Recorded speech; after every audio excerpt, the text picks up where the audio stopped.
Ryan Nobles is at the Capitol for us. Ryan, this just played out moments ago.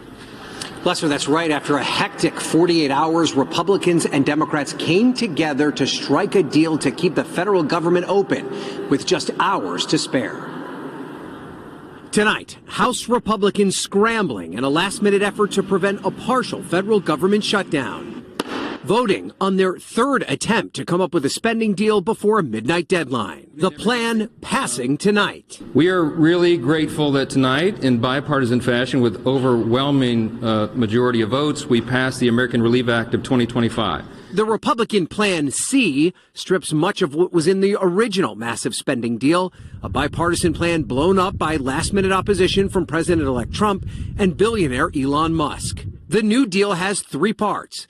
It extends government funding through March, provides $100 billion in new disaster aid, and gives $10 billion in funding for farmers.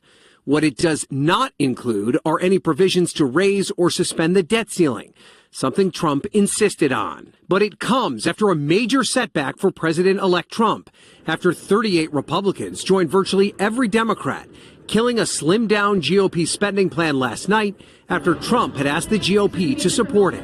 Still, Republicans touting this new proposal despite the chaos. We have a clean CR, we have the farm aid, and we have the disaster relief. Then that shows our unity, our ability to effectively legislate. Meanwhile, NBC's Gabe Gutierrez pressing the White House. Shouldn't Americans hear from the President of the United States just hours from a shutdown? What Americans need to know is that you have Republicans in Congress, in the House, who got in a way, who stopped a bipartisan agreement. All of it also highlighting the growing role of billionaire Elon Musk, who will lead Trump's effort to slash wasteful government spending. Musk slammed the original sprawling 1,500-page spending bill, which was filled full of items unrelated to the funding of government, including allowing for a pay raise for members of Congress.